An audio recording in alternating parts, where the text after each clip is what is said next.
cuadra. Y así pasaba. Lo que nunca entendieron esos empresarios es que con un criminal, es decir, con un alacrán, nunca se negocia. Únicamente se le puede someter. Pero bien, eso era estos 30 años nefastos en materia de seguridad pública. Y hablando un poco de la materia que nos tiene acá reunidos en este hermoso salón, tenemos que tener claro algunos elementos de un Estado. Vamos a llamar Estado aquel que tiene control sobre su territorio, que tiene un gobierno que es soberano, ojo, es soberano. Pónganle atención mucho a esa palabrita para más adelante, soberanía, y que tenemos una población. Curiosamente, había un Estado criminal paralelo que usurpaba los elementos fundamentales del Estado. Ellos tenían el control del 98% del territorio salvadoreño. Había una organización, una gobernanza para poder tener ese control. Ellos eran los que impartían justicia en esas comunidades, porque no había jueces allá de ese legítimo Estado de Derecho. Uno iba donde el palabrero y era el palabrero el que ponía y dictaba la resolución. Y al que no, pácata. Una manera bien sencilla de aplicar. Claro que tenían recaudación y probablemente eran muchísimo más eficientes que nuestro Ministerio de Hacienda de ese legítimo disque Estado de Derecho que se tenía. En términos prácticos de matemática plana, solo en extorsión, renta o impuesto, derecho de piso, como le quieran llamar, esta organización criminal recaudaba más de 2.000 millones de dólares al año. Solo para que tengan una idea del enemigo al que nos enfrentábamos. Y por supuesto, gracias a todas esas leyes, donde tenían una juventud impune, tenían un ejército de asesinos seriales dispuestos a matar a quien contradijera cualquier instrucción que venía de ese Estado criminal. Y de postre tenían todo el sistema penitenciario a su disposición. Ellos eran los que mandaban, y cuando se tomaba alguna decisión que afectaba a sus hermanos en prisión, pues ellos simplemente tomaban la decisión, como decían, de abrir las válvulas por 72 horas y matar a cientos y decenas de salvadoreños para doblegar y arrodillar, y siempre lo lograron hasta marzo del 2022. Es así como a pocos días de asumida la presidencia por parte del presidente Nayib Bukele, se lanza uno de los planes más exitosos, no porque lo digamos nosotros, es porque, como decía antes, los datos están por delante. Un plan que ha sido criticado, vilipendiado, señalado de todo, ya el señor vicepresidente habló bastante bien sobre eso, todo lo que nos han dicho internacionalmente con estos gatilleros digitales que tenían acá en el país, que eran los que pasaban la información al exterior. Pero si tan grande era la molestia, ¿cómo se explica entonces que casi que el Plan Control Territorial va a un referéndum en las elecciones del 2024? Porque a eso salimos los salvadoreños, obviamente a elegir presidente, pero un presidente que había lanzado un plan control territorial que no es entendido afuera de nuestras fronteras patrias y que perfectamente pudo haber sido el voto de castigo si fuese algo que afectara a la mayoría de salvadoreños.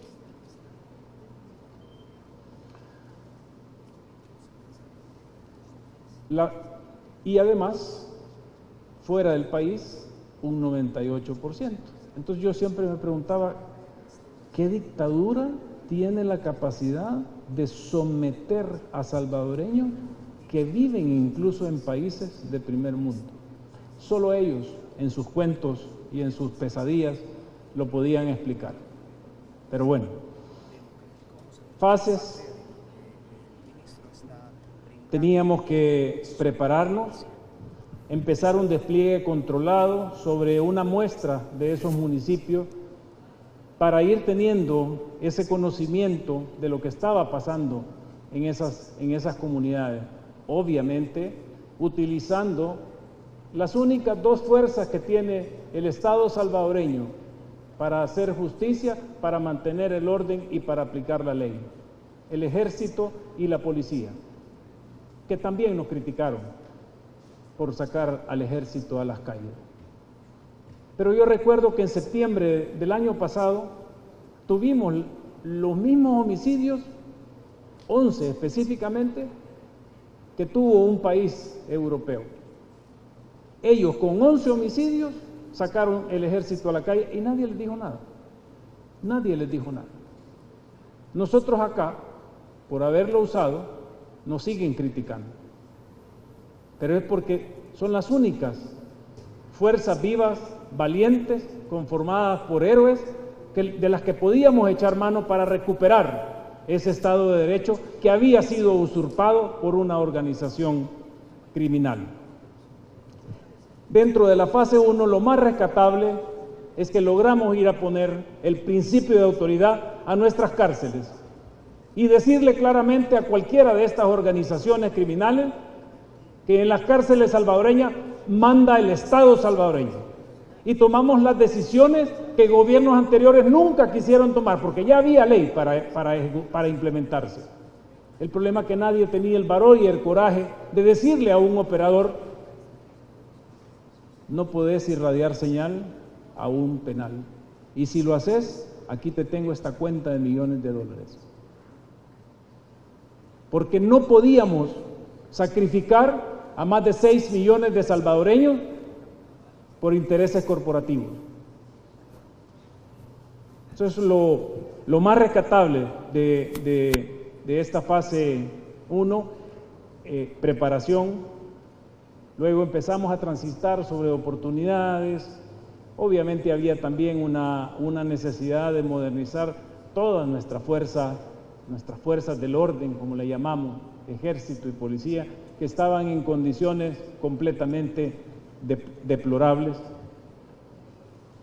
Luego la fase 4, que ya usa un verbo un poquito más de acción, de incursionar a esos bastiones que ellos consideraban sus capitales, sus ciudades principales. Me refiero a la decisión de ese Estado criminal paralelo. Extracción y en la fase que nos encontramos actualmente, integración.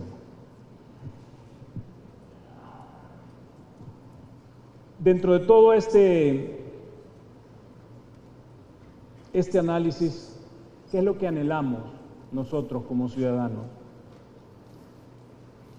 Anhelamos vivir en un Estado de Derecho donde la Constitución reine nuestro diario vivir, donde los poderes públicos estemos sujetos a la ley, donde haya una división de poderes y articulación en el ejercicio de sus competencias y, por supuesto, un reconocimiento a los derechos fundamentales. Siguiente. Para hacer esto, para lograr tener esto, siguiente.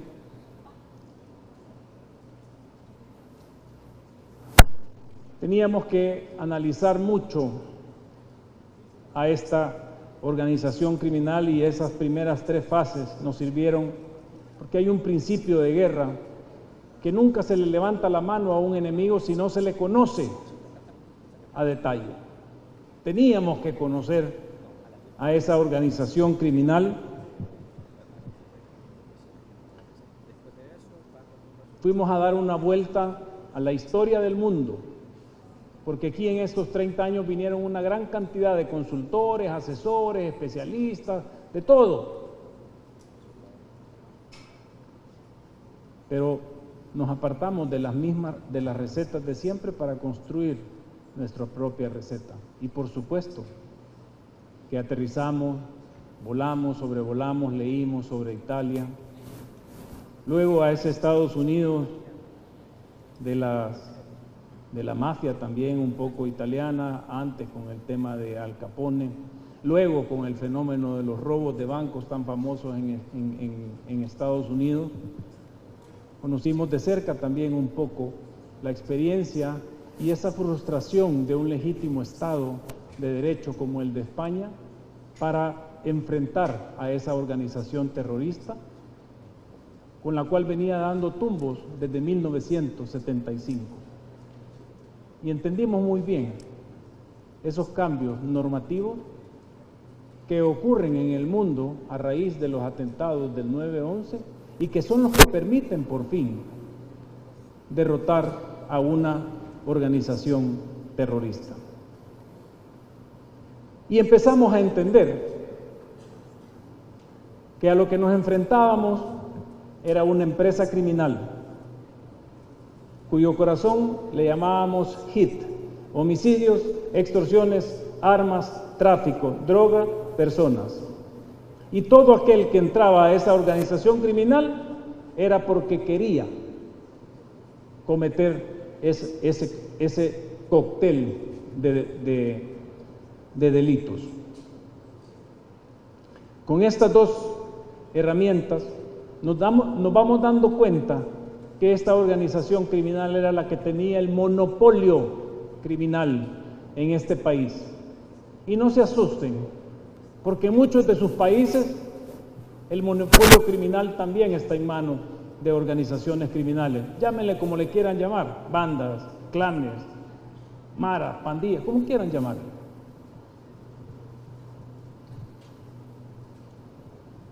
Entonces, ¿cómo se le llama a esa organización? Para un Estado legítimo de derecho, ese es un enemigo.